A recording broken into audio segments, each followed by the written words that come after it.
Long ago, in the tranquil kingdom of Nurabad, there lived a gentle and wise king named Omar. His people lived in harmony, for he ruled with fairness and compassion. But among all his joys, his heart belonged most to the royal garden he had personally designed, a sanctuary filled with rare flowers, whispering willows, and glowing night lilies. Every evening after the Maghrib prayer, King Omar would stroll through his garden, listening to the song of crickets and the rustling of the trees.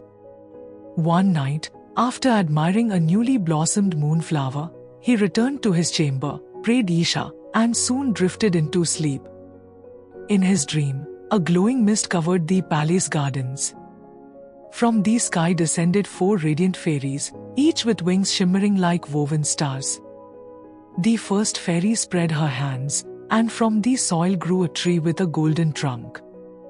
The second fairy danced in a circle, and silver branches sprang from the trunk.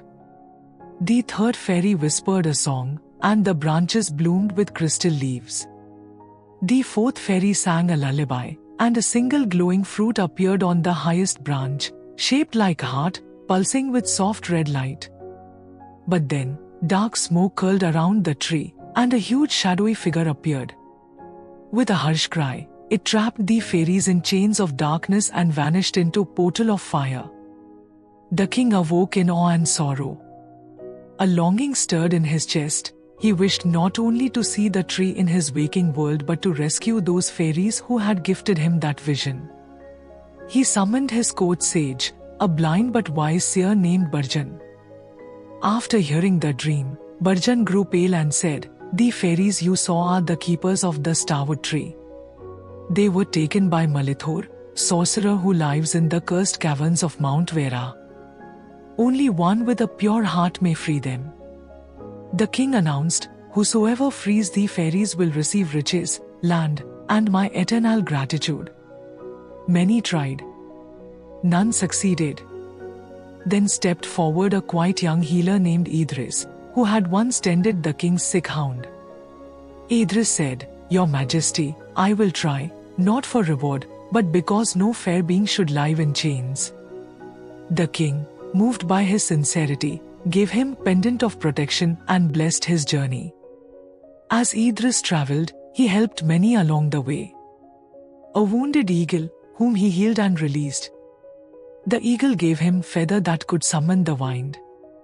A weeping willow, whose roots were trapped in stones. Idris freed it, and in return, it gave him vial of moon water.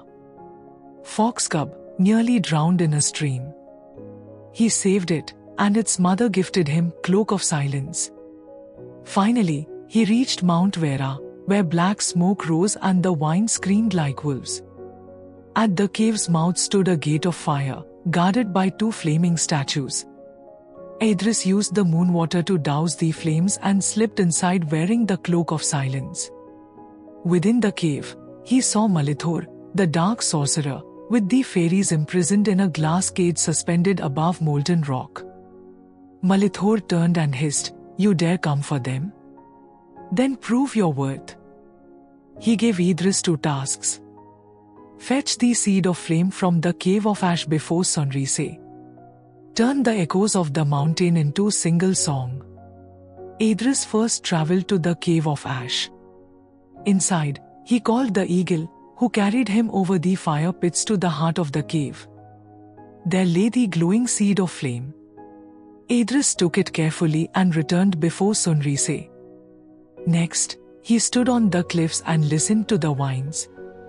He used the eagle feather to stir the breezes and began to hum gently. As he hummed, the echoes from all over the mountain converged into song. It was the lullaby the 4th fairy had sung in his dream. Malithor snarled, "You have done what none could." But I lied, I will never free them. In that moment, the fairies' chains cracked from the power of the echo song. Idris threw the seed of flame at Malithor, and light burst from it. The sorcerer let out a furious scream as he vanished in a flash of smoke.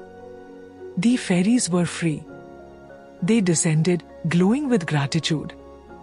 "Idris," said the first fairy, For your kindness and courage, we grant you wish. I wish only to plant the tree from my king's dream, Idris replied.